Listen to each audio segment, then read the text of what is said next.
What's up, guys? Welcome to JR Strength and Fitness, your friendly YouTube channel with all of your exercise needs, your reaction video wants, and of course some exercise tutorials, because why the hell not? So in this video, I'm just going to be breaking down goal setting. So taking some of the traditional goal setting methods and of course adding some of the training methods for establishing goals that I myself do in my own training with clienteles, etc., etc.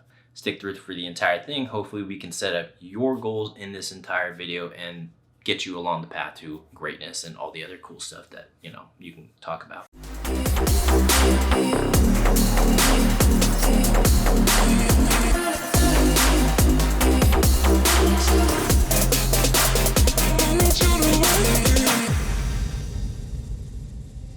You can say hello, but I don't need you to like. Okay, so when we talk about goals, obviously people know about SMART goals, right? That's the most common one that we learn in Health 101 for whatever sort of endeavors you want to do. So specifically when it comes to fitness and exercise, so I'm one of those people that I fundamentally believe if you are going to exercise, you want to train for something. If you just want to get exercise and physical activity, that's all great, but training is different than exercise. Exercise is literally any sort of physical activity that obviously is predetermined, but training is a very specific, systematic approach to exercise for whatever specific goals you have. So that's where goal setting is important if you want to train versus exercise. SMART goals is where people mostly know where these come from. So there are many different variations for SMART goals, but I'll kind of just run through them and then I'm going to transcend these goals for the rest of this whole entire video. SMART starts with S. This stands for specific. So obviously that's pretty straightforward. So specific goals. So obviously I don't try to emphasize this too much. When people get a little too specific, it doesn't allow fluidity into the goal because things will change, things will modify. But if you do have a very specific objective that's already established, like you're training for this event or you have this situation or sports or whatever, then you do already have a specific goal. But if you're just trying to get into training, generally speaking, like don't worry about making it too specific. As long as you have something to actually grasp onto on those tough, hard days, then fluidity is going to be important because it will adapt and it will change. So this stands for measurable. So obviously very, very straightforward. So can we actually keep track of progress? Can we actually make sure that we've actually achieved the goal? Can we actually categorize and quantify progress? So I tend to do this for people. People don't necessarily have to think about it too much because I track, for example, how much weight you're lifting periodically, and I can tell when you've reached said goal. So like I said, if you have a specific goal, then you definitely want to have this measured. But if you have a more fluid goal, just documenting every now and then. So for example, I'll have like a client like, hey, we're going to learn this movement like a power clean or squat or deadlift or whatever it is, and this is day one. We're going to film it, we're going to document it, this is where we're at. It's not like I need to document every single time he does it. Like, yes and no, I don't necessarily need to, and you don't need to either, but periodically those 1RNs are going to be important. So not only would I suggest measuring these on paper or on a computer or whatever, so you can actually look at the progressive influence of the weight, reps, or whatever, but photos, films, all those things actually do help a lot. If you watch a video of yourself 5 years ago, it's going to be significantly different than a video of you right now. And when you take into account the kind of exercise influence on composition, on even feel, on how good you feel, yeah, you're going to see the progress, even though it might not show up on the scale, even though it might not show up on the weights that you're lifting. You're gonna feel and see some of these different changes that will occur. So I tend to suggest to people that you have multiple units of measurement. So on paper, I'm going to be measuring the weight you do. We're going to measure either photos or videos in order to categorize how things are actually looking. And then of course, some people want to use a scale. I don't really use scales per se. They are a decent measurement over time, but people get a little too fixated on that. A has been tossed around every now and then. So I tend to utilize A as the attainable measurement of the SMART goals. So attainable is obviously important, but like I said, it needs to be soft. So if you set a very hard cap on a goal, there's not really much fluidity. But if I'm able to have a goal, modify a little bit. So you want to make something challenging, but you don't necessarily want to make it too easy or too hard. If it's too hard that it's not attainable, then you're going to get discouraged and you might even quit. If you make something too easy, how are you actually going to improve and get better? So for example, this is kind of a reinforcement concept.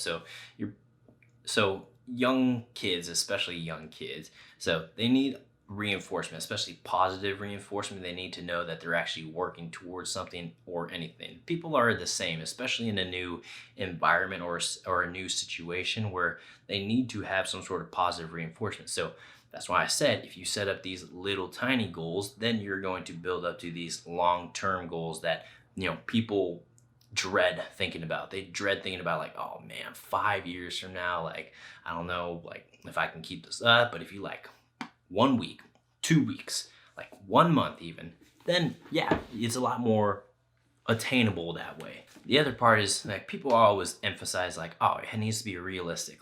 Why does it necessarily need to be realistic? Obviously it needs to be possible, but who dictates what is realistic? So you, your present self, might establish something as unrealistic right now, but you yourself 6 months from now might see that as more realistic. That's why don't necessarily look at it long-term wise per se. So break it down in these little categorical goals. For example, one of my athletes, when I started working with him, we were learning the deadlift, and we're like, hey, we're starting right here with a 60-pound kettlebell. That's where we started. A, you got to learn how to deadlift, and B, we just got to get bigger and stronger. And that's going to take time. But you're young, it's going to occur fast, especially if you're consistent with it. So I told him we're going to go from this 60-pound kettlebell to deadlifting in the 300s within a year. I lied. I was wrong. He was deadlifting in the 400s within a year. And what he told me is that when I told him that, he just looked at me like, you're crazy. And there's no way I can be deadlifting 300 pounds within a year. But after some consistency, we set up those little goals, those little markers, we got to 225. All right, cool. We got to 250 pounds. All right, cool. All right, we're bigger, all this other stuff. Those things kind of played into it. And inevitably it was yes, I can deadlift 300 pounds. No problem. I want to get to 500 pounds. Just keep pushing the echelon of the potential of which you can possibly attain. So I know R tends to fluctuate between realistic, relevant, etc. So I tend to focus a lot more on the relevant side, because attainable is basically realistic, just replaced with the letter. Relevant is important because I would work with people all the time, and we do have specific goals, but their goal would be completely, that has nothing to do with them, or they're doing it just for the sake of doing it, which is not necessarily inherently wrong, but I think it's misplaced. If you misplace a goal, it's not really relevant to what you actually want or what you're doing with yourself, with whatever sports or whatever fitness endeavors you're doing. I'm doing this, or I like doing this, but I want to be able to do this. I want to do this goal. And so nothing wrong with that. This will make a lot more sense when I transcend these goals. I just got to put these letters out there. Last part is T, time-based. Pretty straightforward, timely. Is this going to take a week? Is this going to take a month? Is this going to take a year? So, like I said, have a little fluidity with it. You don't necessarily need to be I need to get this done within 6 weeks. I need to be this in 6 weeks. You might rush it and you might hurt yourself. I try not to get so concerned with setting a very specific date, because we don't necessarily know how you're going to react. We don't know how fast you're going to progress and all these other stuff. I can give a general estimate as far as how long it will take. At the end of the day, if it takes 1 week, if it takes a year, it doesn't really matter. Most of the young kids I've trained, 14 to 17-year-old boys, all they care about is getting bigger. That's all they care about. Some of the guys that I train will get big pretty quick. It will occur within months. especially if they've never trained before. Some of the other guys I've trained, and I can tell based on frame size, I have to tell them, I have to be very straight up with them, like, hey, you might train a year before you actually get any sort of momentum forward. Because I've trained some guys and they hover around the same weight for a year. They'll get significantly stronger. They just cannot add weight for some sort of reason. So they'll get significantly stronger. They do tend to look a little bigger, but they're just not gaining weight, or at least not at the rate that some other guys will. And I tell them, hey, maybe after a year, it's going to kick in. So, and for the most part, it does. I've seen some of the guys I've trained after like 2 years of consistency, they are like significantly different people. They just, body composition finally caught up with the training. Okay, so now that we got those listed out there, and they're the traditional ones, for what I do, I tend to establish a hierarchy of goals. So this is the most important thing, and this is how we break it down from below. So I'm going to explain to it and how we can utilize the traditional with this hierarchy of goals. First, I want to read a quote that I myself live by and how I train. He who has a why can bear almost any how. Friedrich Nietzsche. So the first hierarchy goal, this is like the most important fundamental thing you have to establish, is the quote unquote end goal. This is your why. When someone establishes what their goal is, they tell me what they want. What I fundamentally do, I'll be like, okay, why do you want this? Why do you want to do this? Like, why do you want to lose this? Why do you want to gain this? Why do you want to become this? And I'll ask this why over and over and over again until we get all the way to the root of it. Because fundamentally, everyone has a reason why they do things. They just don't necessarily have thought about it. So if someone comes to me and they are like, I want to lose 50 pounds. I'm like, okay, I can understand. We can establish like, that's a pretty specific goal. We can measure that. That's pretty attainable. And it's relevant because, well, they might be a little overweight. It might be something they want to do. They might want to actually train for something, etc. And timely, like I said, we don't have to be specific, but it's like, I want to lose 50 pounds sometime in my lifetime. Cool, that's timeable for me. The reason why I ask why over and over and over again is because I want to get to the root of it. I want to transcend their primary goal and get to the root of it. Because once we've broken down, like, okay, why do you want to lose weight? Then blah, blah, blah. Okay, why is that important to you? Blah, blah, blah. Okay, why is that a primary goal for you? Blah, blah, blah. So why is going to be the fundamental starter of the hierarchy goal. Because once we can establish the why, then obviously we can bear any how as far as training goes. I'm very blunt, very straight up. Like, hey, training might suck. Like, hey, there are going to be days where you do not want to train. There are going to be times where you want to quit. Like, I started a program and then 3 weeks in, I'm not feeling like it, or like it's been a year and I'm done. So I tell people this all the time, because once you establish your why, it doesn't matter how long it takes. It doesn't matter what you have to do. You'll achieve it because you've set your mind to it. You know at the bare roots that this is exactly what I want for myself. So why? That's just a fundamental question. The next question is obviously kind of similar to the, SMART goals. This is the what. Okay, so what is it? So once we establish the why, it's easier to establish what it is. And obviously it's pretty straightforward from there.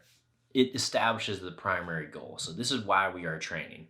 And then we get into the with. When we talk about with, I'm like, okay, we have our primary goal and we know why we want to do that.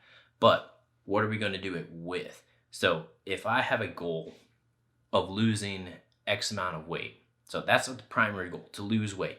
With are the kind of secondary goals. So with resistance training, learn how to do resistance training. I want to get stronger. I want to be competent in the weight room. Okay, cool. Like with, I want to be able to walk 2 miles without getting fatigued. All right, cool. That's our secondary goals. Like I want to be able to, do this sort of movement. I want to be able to do a pull-up. Like these are just simple secondary goals that we can establish that with our primary goal, we're going to do these little tiny goals to build and work towards the primary goal. And the last part is the how. So how are we going to do this? So these are my operational goals, I like to say. So what? Are we going to change some habits? Are we going to fundamentally change the way we eat, how we look at exercise, etc.? I might say something like, how? I'm going to wake up at 6 a.m. and go to the gym before work. Like, okay, cool.